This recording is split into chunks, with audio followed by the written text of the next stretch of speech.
안녕하세요. 까딱하면 가족 모두의 인생이 망가질 뻔한 아찔한 일을 겪은 60대 여자입니다. 60대 중반이 넘는 나이가 되어서야 깨달은 건 이 세상에서 가장 무서운 건 귀신도 아니고 돈도 아니고 으스스한 괴담도 아닌 바로 사람이라는 겁니다. 최근 저희 가족은 정말 다시 생각해도 기가 막히고 코가 막히고 손이 떨리는 일을 경험했는데요. 하마터면 제 딸의 인생이 망가지고 저희 가족의 삶조차 송두리째 와르르 무너져 버릴 뻔한 이야기 지금부터 한번 해보도록 하겠습니다. 남편과 전 제가 20대 후반이 되던 즈음 친구의 소개를 통해 처음 만났어요. 지극히 평범한 집에서 사랑을 받고 대학까지 무난히 진학했던 저와는 달리 남편은 꽤 어려운 가정 환경에서 성장했어요. 가끔은 집에 쌀이 떨어져 끼니를 굶은 적이 있을 정도로 힘들게 살아왔지만 그럼에도 불구하고 정직한 부모님 밑에서 남 부끄러운 짓 하지 않고 성실하게 살아온 청년이었죠. 가난한 환경에도 굴하지 않고 본인의 힘으로 열심히 노력해 대기업까지 들어간 남편이 저는 참 대단하다고 느껴졌습니다. 저는 그런 남편과 3년을 만난 후 결혼을 하게 됐고 이후 3살 터울이 나는 딸 둘을 낳아 행복한 가정을 꾸릴 수 있었어요. 남편은 아무래도 대기업에 다니다 보니 바쁘기도 하고 잦은 야근을 하기도 했지만 그럼에도 아주 가정적인 사람이었습니다. 9시, 10시가 되어 지친 몸을 이끌고 들어와도 꼭 잠든 아이들 볼에 뽀뽀를 해주기도 하고 직장에 다니는 본인이 더 힘들 텐데도 꼭 제게 수고했다는 말을 건네주곤 했어요.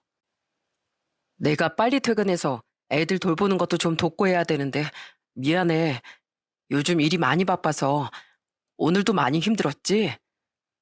내 자식들 키우는 건데 힘들 게 뭐가 있어.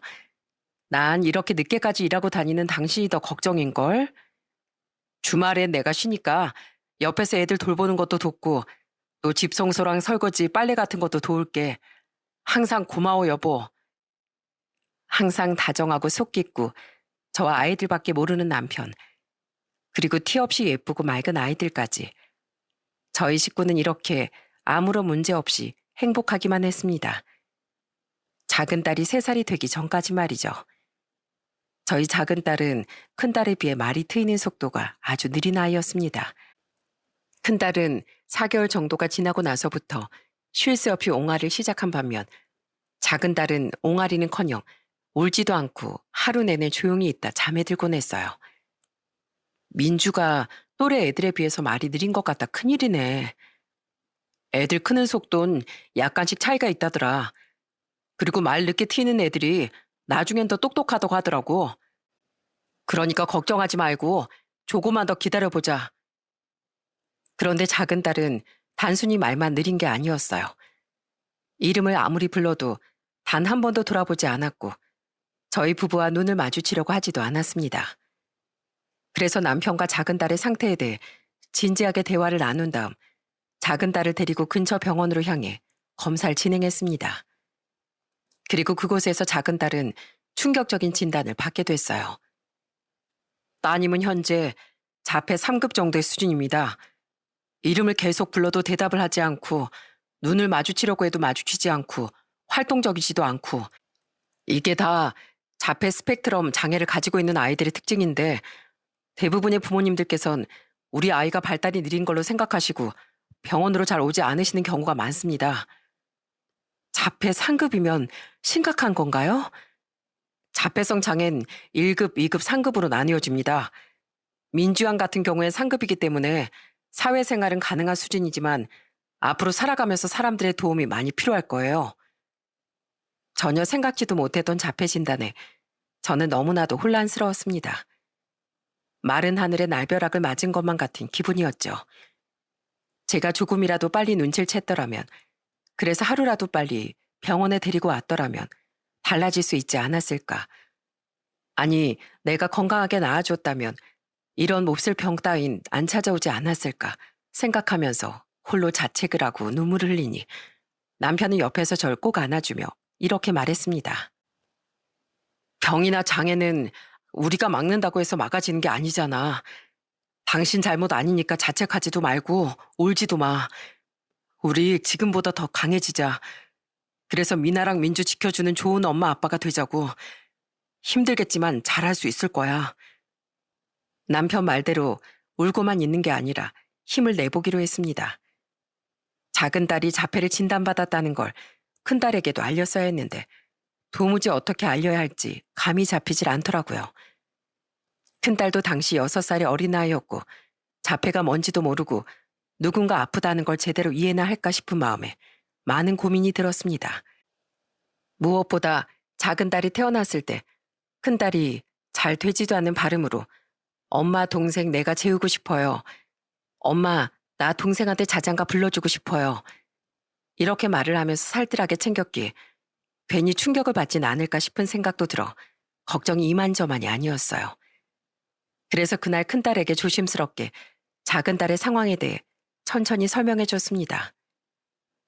미나야, 미나는 지금 이렇게 엄마랑 눈도 잘 마주치고 이렇게 대화도 하잖아.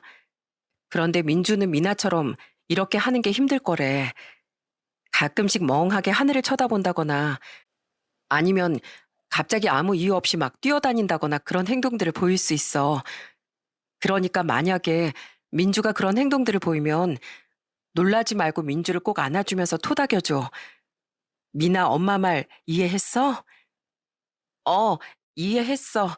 민준 내가 책임지고 잘 돌볼게. 난 민주의 하나밖에 없는 언니니까.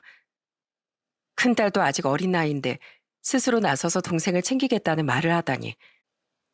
제 배에서 나온 자식이지만 참 잘 낳아놨다 싶은 생각이 절로 들더라고요. 그날 이후 큰딸은 작은 딸을 더 꼼꼼하게 챙기기 시작했어요. 가족끼리 밖으로 나가는 날이면 제일 먼저 나서서 작은 딸의 손을 꼭 잡아줬고 어느 날은 작은 딸을 앉혀놓고서 숫자 놀이를 하거나 혹은 글자 카드를 들고 와 낱말을 조합하면서 말을 가르쳐주기도 했어요. 자, 민주야. 이건 딸기라는 거고 이건 포도라는 거야. 이걸 통틀어서 과일이라고 불러. 딸기랑 포도는 과일인 거야. 알겠지?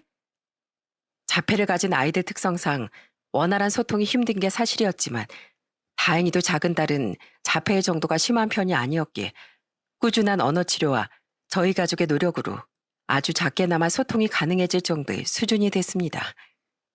저는 무엇보다도 이 상황을 아무렇지 않게 받아들이고 작은 딸을 위해주는 큰딸에게 너무 고마웠어요. 그래서 한날은 이렇게 물어본 적이 있었습니다. 미나야, 미나도 아직 어린데 민주 일일이 챙기는 거 힘들지 않아? 민주 내 동생인데 내가 아니면 누가 챙기겠어. 나 한 개도 안 힘들어, 엄마. 동생을 돌보는 게 한 개도 힘들지 않다며 해맑게 웃어 보이는 큰딸이 어찌나 예뻐 보이던지 이렇게 속 깊은 큰딸 덕분에 그나마 저희 부부는 마음을 놓을 수 있었습니다. 그 후 작은 딸은 일반 학교가 아닌 특수학교로 진학을 하게 됐어요. 혹시라도 일반 학교에 진학했다가 다른 친구들에게 실수라도 할까 싶은 마음에 내린 결정이었죠. 큰딸은 작은 딸이 특수학교로 진학을 한 뒤에도 여전히 작은 딸을 잘 챙겼습니다. 등교를 하는 시간은 같았기에 아침마다 둘이 손을 꼭 잡고 저와 함께 작은 딸이 버스를 타는 곳까지 바래다 주곤 했습니다. 자폐를 가진 아이의 부모로 살아간다는 건 사실 말처럼 쉬운 일이 아니었어요. 또래 아이들과는 다른 작은 딸을 볼 때마다 우리 아이도 또래처럼 저렇게 활발하게 뛰어놀고 말도 잘하는 아이였다면 얼마나 좋았을까 하는 생각을 여러 번 하기도 했었어요.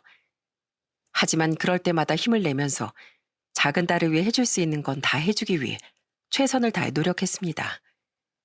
작은 딸은 12년 동안 특수학교를 다니면서 그 어떤 문제도 일으키지 않고서 무사히 졸업을 할 수 있었어요. 그 사이 열심히 공부해서 좋은 대학에 들어간 큰딸은 작은 딸의 졸업식 날 찾아와 무척이나 커다란 꽃다발을 안겨주고 꼭 안아주면서 이렇게 말해줬습니다. 민주야, 그동안 학교 다닌다고 수고했어. 그리고 아무 탈 없이 이렇게 무사히 성인이 되어줘서 고마워. 박민주, 넌 최고야. 지금까지 잘해낸 만큼 앞으로도 잘 해낼 수 있을 거라고 믿어. 넌 세상 그 누구보다도 자랑스러운 내 동생이니까. 고생했다, 내 동생. 그리고 작은 딸은 특수학교를 졸업한과 동시에 학교와 연계되어 있는 동네의 작은 빵집에서 제빵사로 일을 하게 되었습니다. 특수학교에서 빵을 만드는 기술을 배우고 자격증을 취득해서 곧바로 취업을 할 수 있었던 거죠. 저희가 가장 감동을 받았던 건 그의 어버이날이었습니다. 그날 아침 벼랑간 큰딸이 저희에게 줄 것이 있다며 저희 부부를 소파에 앉혀놓고 작은 딸을 데리고 나와 선물을 주더라고요. 그런데 작은 딸이 수줍게 건넨 선물을 보고서 저희는 깜짝 놀랄 수밖에 없었습니다. 제게는 작은 화분 하나와 티셔츠 한 장을, 그리고 남편에겐 저와 똑같은 디자인의 티셔츠와 발가락 양말 한 켤레를 선물해 줬거든요. 놀란 저희 부부의 표정을 보고 큰딸은 방긋 웃으며 이렇게 말했습니다. 이거 다 민주가 직접 고른 거야. 자기도 이제 월급 받으니까 부모님 선물 직접 사드리고 싶다고. 아니, 물론 내가 같이 가서 도와주긴 했지만. 민주야, 이거 엄마랑 아빠가 달아서 찢어질 때까지 입고 다닐게. 우리 작은 딸이 선물해 준 거니까 아끼지 말고 매일매일 입고 다녀야지. 너무 고마워. 자폐를 갖고 있던 아이, 과연 사회에 한 발짝이라도 내디딜 수 있을까? 속으로 불안해하며 전전긍긍했던 우리 부부의 아픈 손가락. 작은 딸은 이렇게 조금씩 나아지고 있었습니다. 어버이날이라고 본인의 월급을 사용해 선물도 해줄 줄 알고 일을 하면서 경제활동도 잘 해나가는 모습을 보니 이젠 조금 마음을 놓아도 되겠다 싶더라고요. 그로부터 3년이란 시간이 지나고 큰딸은 대학 졸업을 한 후 좋은 회사에 들어가 자리를 잡고 남편은 오랫동안 몸바쳐 일했던 회사에서 퇴직을 하게 됐어요.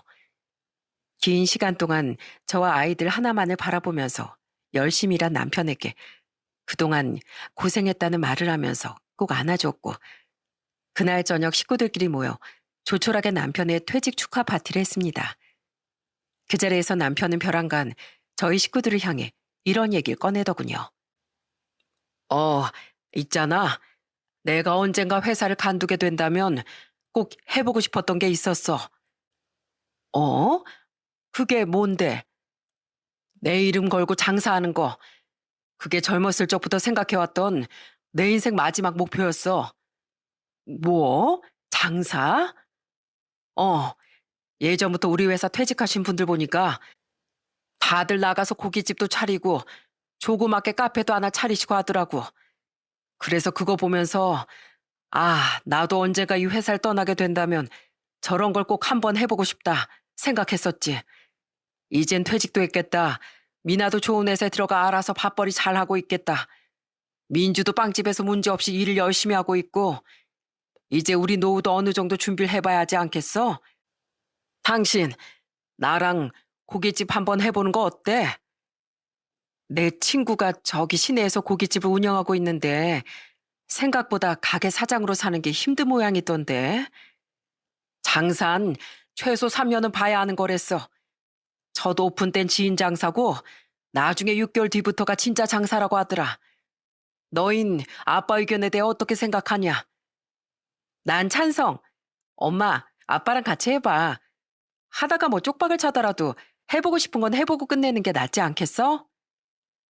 남편과 큰딸의 말이 맞았습니다. 이제 아이들도 다 컸고 각자 알아서 제 입에 풀칠 정도는 하고 지내고 있으니 이전처럼 아이들 뒤를 쫓아다니며 챙겨줄 필요도 걱정도 없었어요. 그래서 전 남편의 말을 따르기로 하고 집 근처 손님들이 잘 드나들 수 있는 좋은 자리에 갈비집 하나를 차리게 됐습니다. 처음엔 남편 말대로 지인 장사로 매출을 올렸습니다. 다들 드문드문 생각이 날 때마다 찾아와 줬기 때문에 장사가 아주 잘 된다고 말하기도 부끄러운 수준이었어요. 하루에 많이 팔아봤자 20만 원에서 30만 원 정도의 수입만 나는 정도였고 점심시간 같이 사람들이 집중적으로 몰릴 때도 딱히 사람이 많이 오진 않았어요. 그래도 과하게 빚을 내지 않고 퇴직금의 일부를 투자해 이렇게 가게를 차려 운영할 수 있다는 것에 감사했어요. 남편은 어느 날 제게 이렇게 말하더군요. 당신 솔직히 그때 좀 놀랐지? 장사의 장자도 얘기 꺼내 적 없던 양반이 이렇게 장사를 한다고 하니까 제정신인가 싶기도 했을 거고. 그럼 당연히 놀랬지. 뭐 그래도 당신 말을 들어보니까 일리가 있더라고. 애들 건강하게 잘 키워놨으니까 이젠 우리도 누구 엄마 아빠가 아니라 김명자, 박성철로서 그리고 부부로서 뭔가 하나를 해보자 싶은 생각이 들었어. 우리 앞으로 더 잘 될 거야. 장사가 너무 안 돼서 매출이 제대로 안 나와도 낙심하지 말고 더 열심히 해보자고. 알겠지, 여보? 아유, 그럼 물론이지.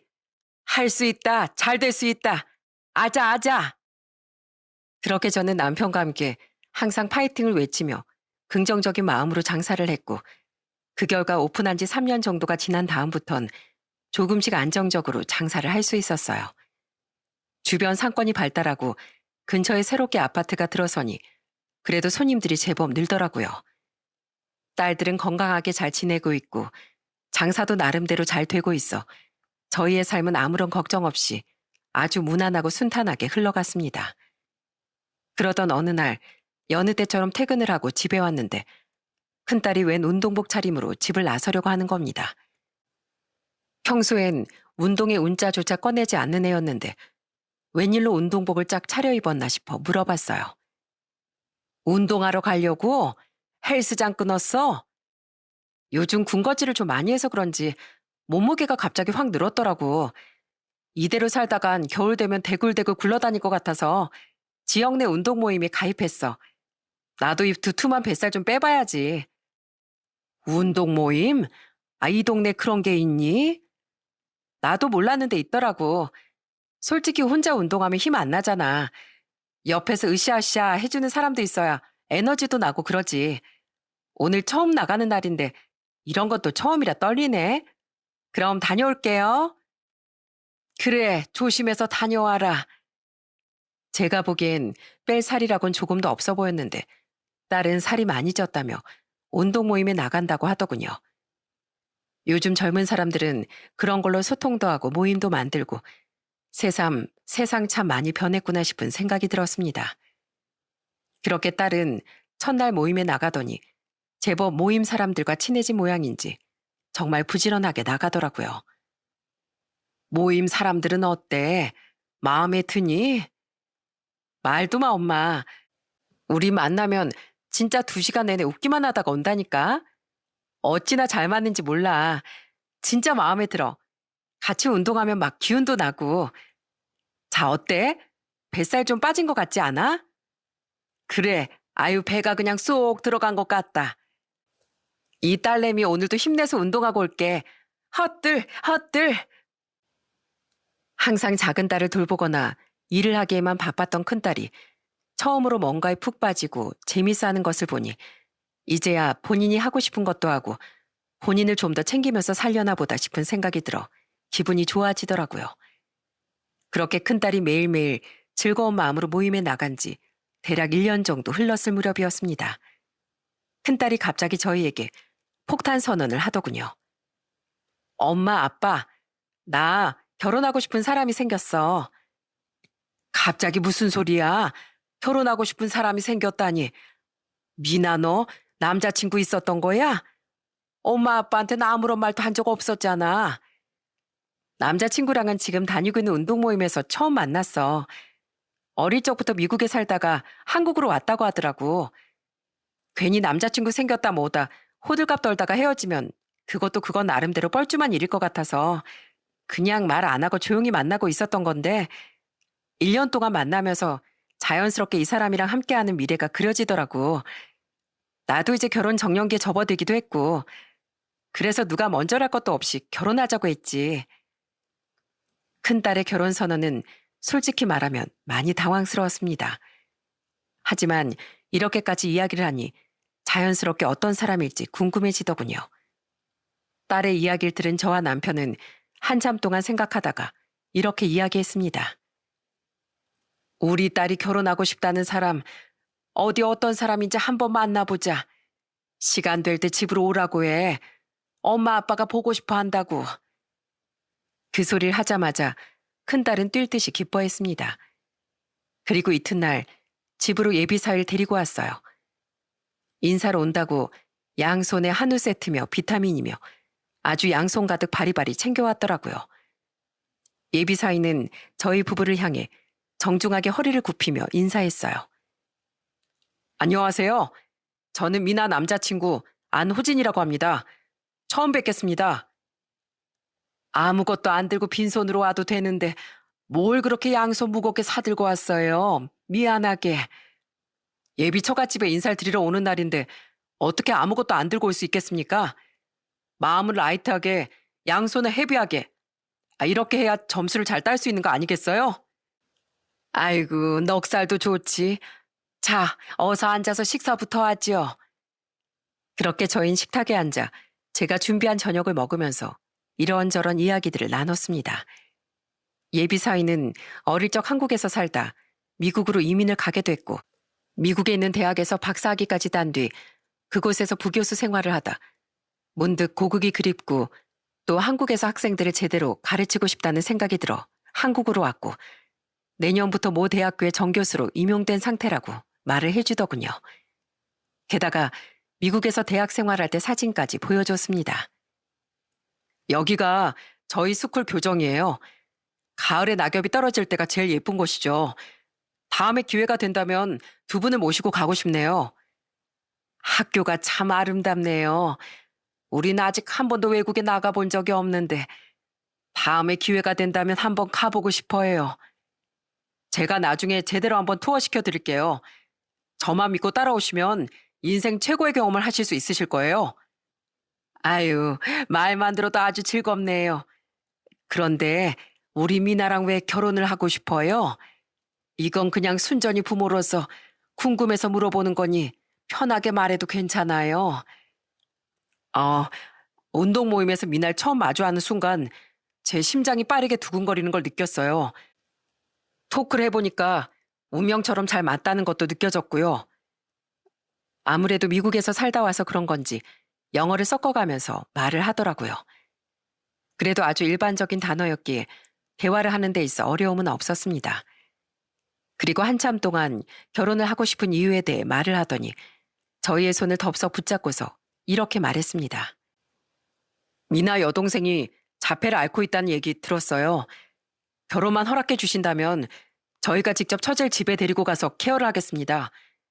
장인어른 장모님께서 돌아가셔도 걱정하지 않으시게끔 제대로 책임지겠습니다. 그리고 미나를 세상에서 제일 행복한 여자로 만들어주겠습니다. 내 딸을 세상에서 가장 행복한 여자로 만들어주겠다는 말과 작은 딸까지 직접 데려다 케어를 하겠다는 말을 들으니 그 진심이 확 와닿더라고요. 아마 몸이 불편한 자녀를 가지신 분들은 무슨 말인지 이해하실 겁니다. 이렇게까지 말을 하는데 결혼 허락을 안 해줄 이유가 있겠습니까? 그렇게 저희 부부는 큰딸의 결혼을 허락해 줬어요. 미나야, 너도 그쪽 부모님께 인사드리고 왔니? 밖에서 뵀어. 일식집에서 만나 뵙고 인사드리고 식사하고 결혼 허락받고 그랬지. 날 되게 마음에 들어 하시더라고. 그랬어? 그거 정말 다행이네. 참 좋은 사람인 것 같구나. 성격도 밝고. 우리 딸 결혼 준비 야무지게 해야 한다. 알지? 모르는 거 있으면 엄마한테 다 물어보고. 알았어. 엄마 아빠 고마워요. 나 결혼 허락해줘서. 그 후 양가 상견례까지 별 문제 없이 진행됐습니다. 예비 사돈 되실 분들은 딱 보기만 해도 고상함과 고급스러움이 풀풀 묻어나는 분들이셨어요. 상견례까지 다 마치고 나니 그제서야 실감이 좀 나더라고요. 우리 딸이 정말 어른이 되어 둥지를 떠나는구나 하면서 괜히 기쁘기도 하고 섭섭한 마음도 들었습니다. 그리고 예비 사위는 저희에게 말했던 대로 작은 딸을 무척이나 살뜰하게 잘 챙겨줬어요. 마치 친동생처럼 말이죠. 처제, 이게 뭔지 알아? 미국에서 한정판으로 파는 팔찌인데 이걸 처제한테 선물해 주려고 사서 들고 왔어. 팔목 이리 줘봐. 우와, 예쁘다, 예뻐. 앞으로 이 액세서리 보면서 항상 형부가 준 거다 하고 생각하고 다녀야 돼. 예비 사위 덕분에 저희 집은 웃음이 끊일 날이 없었습니다. 그리고 처음 인사를 오던 날 저희에게 했던 말처럼 저희 부부에게도 기가 막히게 잘하더군요. 어느 날은 기념일도 아니고 그냥 평범한 주말이었을 뿐인데 갑자기 집으로 찾아와선 저와 남편에게 각각 선물을 안겨주는 겁니다. 남편에겐 한눈에 보기에도 고급져 보이는 위스키를, 그리고 제게는 비싼 브랜드의 립스틱과 향수를 선물해 줬어요. 아니, 이거 구하기도 힘든 엄청 비싼 위스키 아니야? 미국에 사는 친구가 저 먹으라고 구해다 준 건데 장인어른 생각이 나서요. 위스키 좋아하세요? 당연한 소릴. 아, 이런 술은 없어서 못 먹지. 장모님 건 며칠 전에 백화점에 들릴 일이 있어서 갔다가 장모님이 쓰시면 좋을 것 같아서 한번 준비해봤어요. 향수랑 립스틱 둘 다 중년 여성분들이 좋아하는 제품으로 준비했어요. 아이고, 난 이런 거 한 번도 안 써봤는데 자네 돈을 너무 많이 쓴 거 아니야? 앞으로 가족이 되면 이것보다 더 좋은 것도 많이 선물해 드릴 거예요. 저희 부모님도 항상 그러셨거든요. 다른 데 쓰는 돈은 아낀다고 하더라도 가족을 위한 돈은 절대로 아끼지 말라고. 꼭 이거 다를 때까지 쓰셔야 합니다, 장모님. 아셨죠? 그래, 알겠어. 친구들이랑 모임 나가거나 놀러 갈 때마다 우리 예비사이가 사준 거라고 자랑하면서 잘 바르고 뿌리고 다닐게. 그런데 장모님, 설거지 하시는 중이셨어요? 그렇다면 또 제가 가만히 있을 수 없죠. 아유, 아니야. 다 했어. 자네가 손댈 건 아무것도 없네. 남은 것도 내가 마무리하면 돼. 장모님은 저기 소파에 앉으셔서 편히 TV나 보고 계세요. 제가 그릇에서 얼굴이 비칠 정도로 아주 반질반질하게 설거지 마무리 잘 해놓겠습니다. 가족을 위해 쓰는 돈은 조금도 아깝지 않다고 말하며 저희 가족을 위해 뭐든 해주려고 했고, 집에 올 때마다 가만히 앉아있는 일 없이 밥상 차리는 걸 도와주거나 설거지를 도와주기도 했던 예비사위. 저와 남편은 그런 예비사위가 마냥 예쁘기만 했어요. 사위를 넘어 아들 같은 모습을 보이니 누구라도 예뻐할 수밖에 없는 사람이었죠. 그리고 큰딸은 웨딩 촬영에 청첩장 준비에 아주 정신이 없었습니다. 어느 날은 청첩장에 쓸 사진을 저희한테 골라달라고 하기에 얼굴도 정면으로 보이고 제일 예쁘게 찍힌 사진을 골라줬어요. 그 사진을 고른 것이 저희 부부의 인생에 있어 가장 잘한 행동이었음을 깨닫게 된 건 친구들에게 그 청첩장을 나눠주던 날이었습니다. 그날은 딸 결혼식을 딱 2주 정도 앞둔 갯날이었어요. 저는 친구들에게 밥을 사주겠다며 고급진 한정식 집으로 친구들을 불렀고, 친구들은 오래 살고 볼 일이라며 살다 보니 제 지갑이 열리는 날도 온다면서 장난을 치더라고요. 그리고 즐겁게 식사를 하던 도중에 가방에서 청첩장을 꺼내 친구들에게 나눠줬어요. 우리 미나 드디어 결혼해. 우리 예비 사이가 교수래, 교수. 미국에서 살다가 한국으로 왔고 내년부터 저기 옆 동네에 있는 대학에서 정교수로 수업 들어갈 거래. 어머나, 김명자 인생 아주 폈네, 폈어. 세상에, 청첩장 사진 좀 봐. 아유, 아주 선남선녀가 따로 없다, 얘. 다른 친구들은 다들 덕담을 해주고 한마음 한뜻으로 축하를 해주는데 제 친구 용숙의 표정만은 엄청 좋지 않았어요. 마치 믿기 힘든 광경을 마주한 듯한 표정이었죠. 예, 용숙아, 넌 표정이 왜 그러니? 이 사람이 정말 네 딸 미나랑 결혼할 사람이다, 이 말이지? 그렇지. 근데 왜? 혹시 너희 예비사의 얼굴 제대로 나와 있는 사진 없니? 서명하면 더 좋고. 사진이야, 우리 딸 SNS에 올라와 있겠지. 그럼 얼른 사진 좀 보여줘봐. 이거 네 딸 인생이 걸린 일이야. 용숙이 태도에 저는 적지 않게 당황할 수밖에 없었습니다. 용숙이는 얼른 예비사위의 얼굴을 보여달라며 제게 재촉을 했고, 저는 딸의 SNS를 열어 예비사위의 얼굴이 제대로 나와 있는 사진을 한 장 골라 용숙이에게 보여줬습니다. 대체 뭐 때문에 그래? 우리 미나 인생이 걸려있다는 말은 또 뭐고? 이 결혼 당장 멈춰야 돼. 니네 가족 지금 다 속고 있는 거라고. 뭐? 아니, 속고 있는 거라니. 이놈, 일용직을 전전하던 백수야, 백수. 일이 없으면 집구석에 틀어박혀서 탱자탱자 놀기만 하던 백수라고. 뭐? 아니, 백수라니. 우리 예비사의 교수 될 사람이라니까.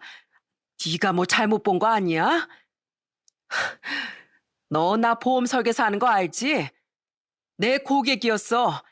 그 당시 아내도 있고 어린아이도 한 명 있었어. 내가 어떻게 그걸 아냐면 이 인간 마누라도 내 고객이었거든. 나중엔 보험료도 제때 못 내서 직접 찾아가 보기도 하고 보험료 실효된다고 전화를 건 적도 있었어. 이 자식 마누라가 얼마나 힘들게 살았는 줄 알아? 사정이 힘들어서 못 내고 있네. 자기 남편이 사고를 쳤네. 남편이 교도소에 들어갔네. 아주 하소연을 했었는데 지금도 이렇게 사기치고 다니고 있었네. 아휴, 세상 정말 무섭다 무서워. 뭐라고? 이미 결혼을 했었어? 게다가 애도 있었다고? 그렇다니까. 그런데 그때 와이프 상태가 말이 아니었어. 한 번은 온몸에 다 자잘한 멍투성이더라고. 그래서 내가 조심스럽게 물어봤지. 무슨 일이 있느냐고. 거기서 나한테 이야기를 해주는데 이 인간 지 마누라 완전히 돈 벌어오는 기계처럼 취급을 했다고 하더라고. 마누라가 밖에서 힘들게 돈을 벌어오면 그놈은 글쎄 돈을 펑펑 쓰기 바빴대. 게다가 수틀리면 막 화를 내면서 손까지 들었다더라. 그 여자 보는데 얼마나 불쌍해서 내가 가슴 아팠는 줄 알아? 오죽했으면 내가 애들하고 밥 사 먹으라고 10만 원을 주고 온 적도 있었다니까. 명자야, 그러니까 시고 올리기 전에 얼른 정리해. 미나 인생까지 망가지는 걸 보고 싶지 않으면 내 말을 정 믿지 못하겠으면 네가 차라리 뒷조사라도 해보고 네가 직접 그놈의 실체를 확인해 봐봐. 용숙의 말을 듣고 나니 머리가 정말 어질어질 하더군요.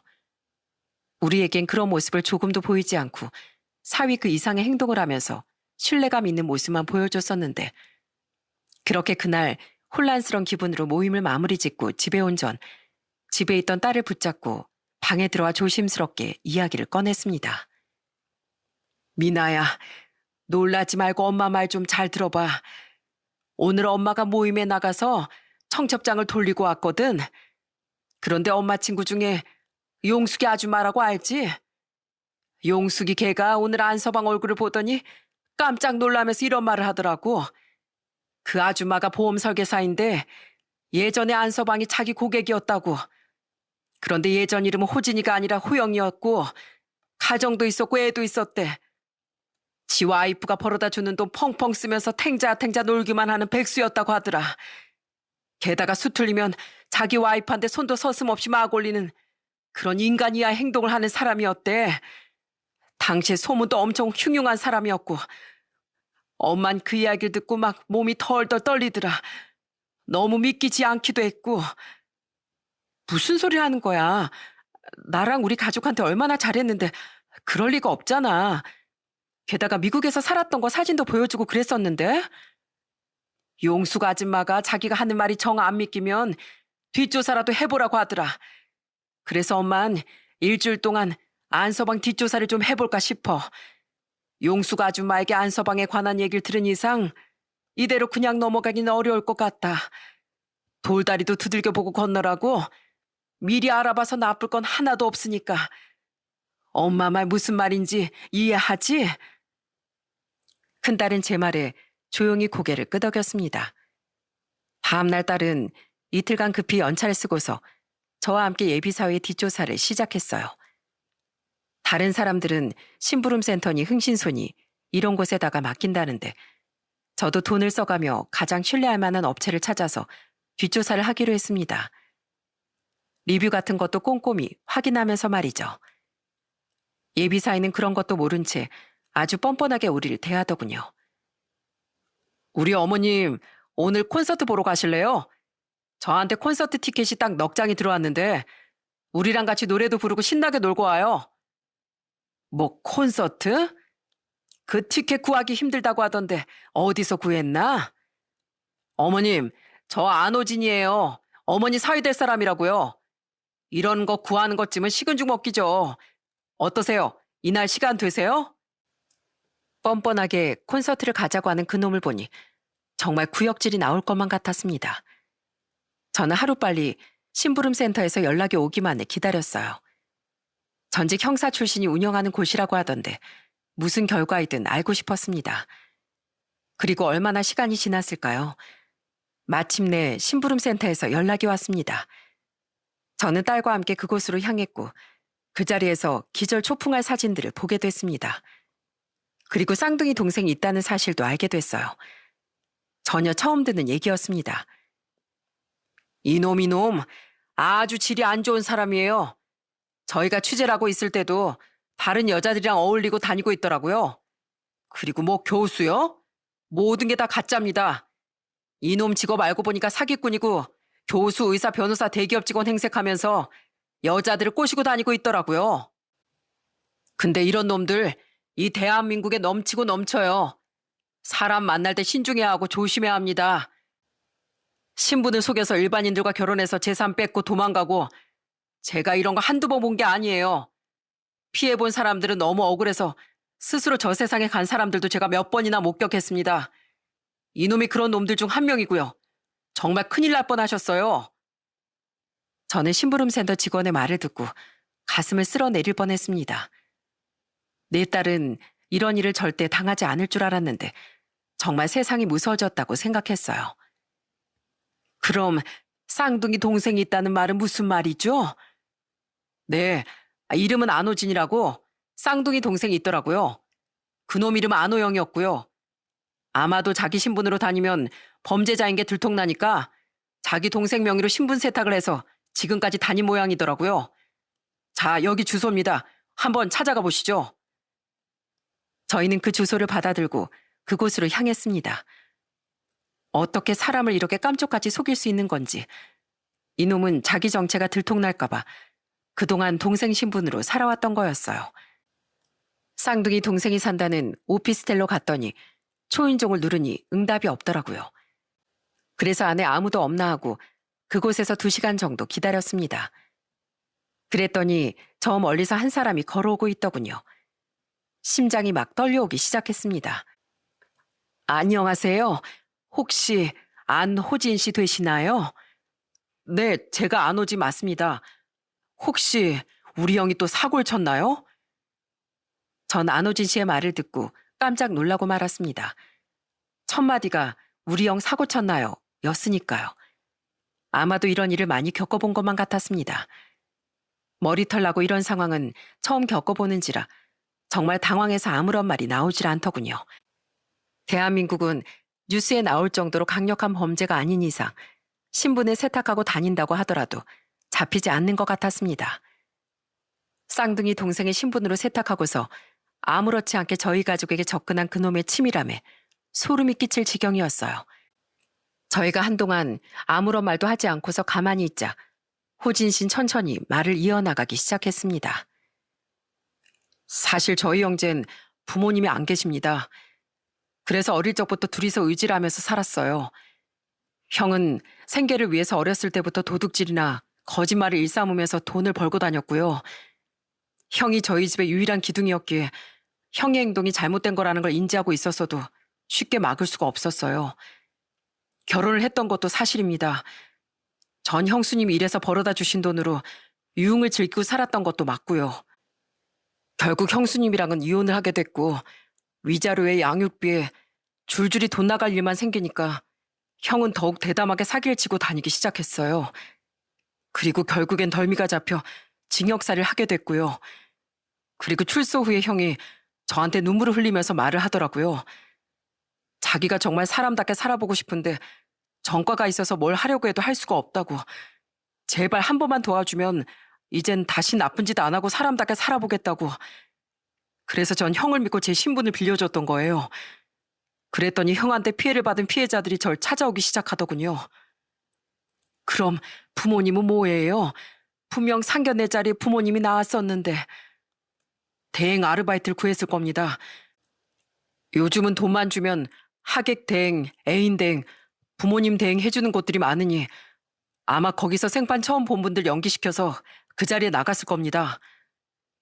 모든 게 사실이었어요. 친구 말이 맞았던 거였습니다. 그놈 본명은 안호영이었고 사기 전과 오범에 폭력 전과도 있는 이 사회의 악 같은 존재였습니다. 정말 그때 친구들에게 제가 청첩장을 주지 않았더라면 그대로 당할 뻔했다고 생각하니 온몸에 소름이 돋기 시작하더군요. 안호진 씨는 본인도 피해자이고 형이 이렇게까지 인생을 막 살 거라고 생각을 못했다고 하더군요. 형 때문에 경찰서로 몇 번 불러다니고 회사에서도 잘리고 어려움을 겪고 있다고 했습니다. 아니, 어떻게 동생 인생까지 망칠 수가 있어요? 이렇게 두고 보기만 하실 거예요? 부모님이 없어서 서로 의지하고 살았던 건 알겠는데 이대로 그냥 놔둔다면 호진 씨 물론이고 형도 더 괴물이 될 겁니다. 호진 씨도 책임이 있는 거라고요. 아주머니 말씀이 맞습니다. 제가 여태까지 잘못 생각했던 것 같아요. 아무리 하나뿐인 가족이라고 해도 잘못된 모습을 아무 말 없이 방관하면 안 되는 건데 제가 안일하게 생각해서 일을 더 키운 것 같습니다. 두 분껜 진심으로 사과드리겠습니다.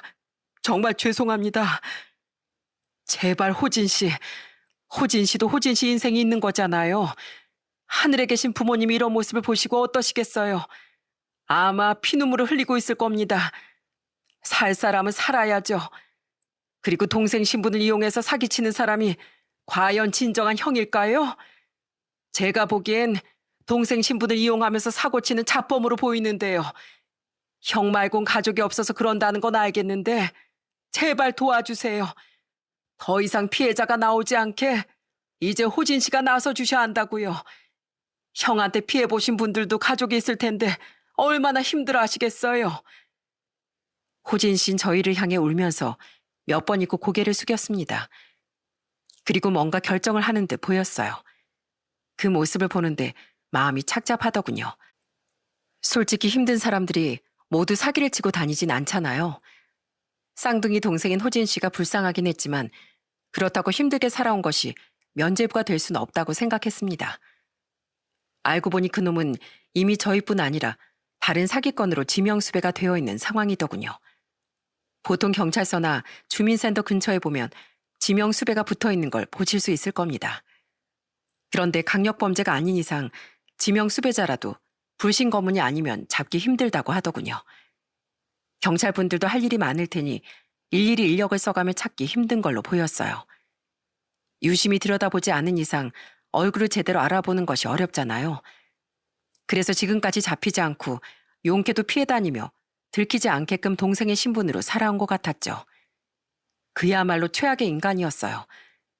이런 인간과 제 딸이 결혼을 하려고 했다니 모르고 그대로 식을 올렸다면 저희 역시도 끔찍한 모습을 마주했을 거란 생각에 아찔해지더군요.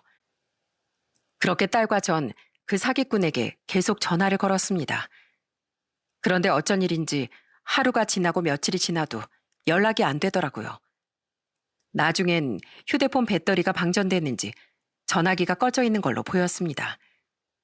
수소문을 해도 찾기 힘들었고 행방을 알 수가 없었어요. 그리고 나중에 그놈이 있는 곳을 알 수 있었죠. 그리고 며칠 후 호진 씨에게서 연락이 왔습니다. 그날 형한테 전화해서 이렇게 말했어요. 난 형이 그렇게 사는 게 싫다고, 지긋지긋하다고 말이죠. 자수하라고 했습니다. 더 이상 사람들 피해주지 말고 죄값 치르라고 말이죠. 그러니까 처음엔 그런 적 없다고 화를 내면서 발뺌하다가 나중엔 자수하기 싫다고 막 울먹거리더라고요.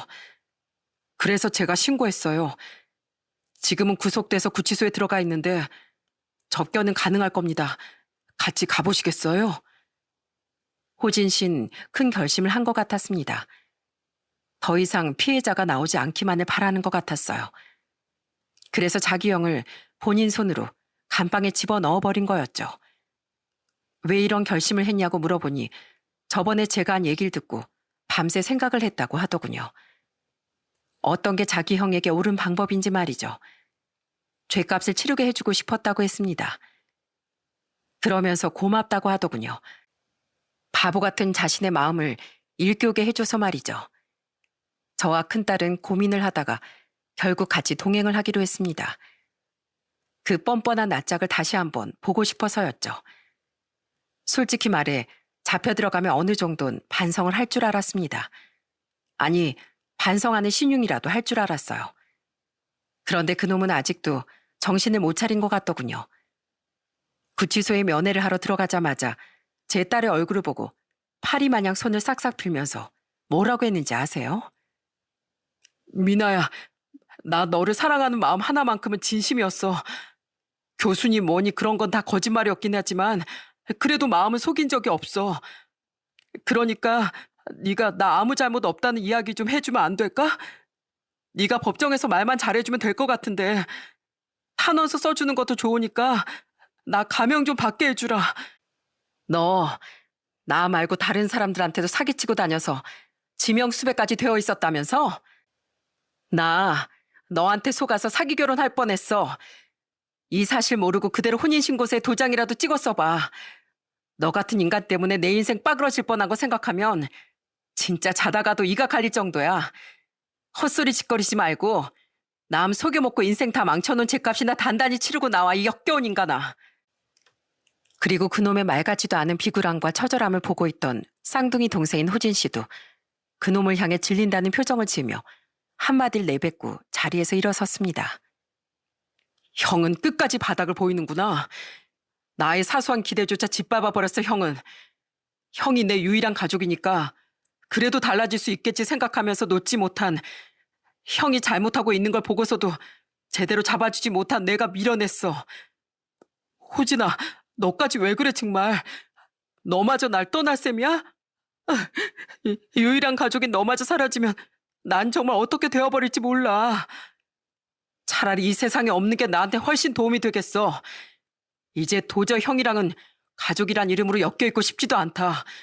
두 번 다시 나한테 연락하지 마. 결국 그놈은 쌍둥이 동생에게도 버림을 받고 죗값도 치러야 하는 아주 처참한 결말을 맞이하게 됐습니다. 구속 상태로 구치소에 수감되어 있던 그놈은 입으로 사기를 치고 다니다 못해 다른 피해자들에겐 금전적인 피해까지 입히고 다닌 대가로 한동안 감방에 썩어야 한다고 하더군요. 쌍둥이 동생인 호진 씨는 그 일 이후 곧바로 사람이 많이 살지 않는 지방의 소도시로 간다며 저희에게 짧게 인사를 남기고 떠났습니다.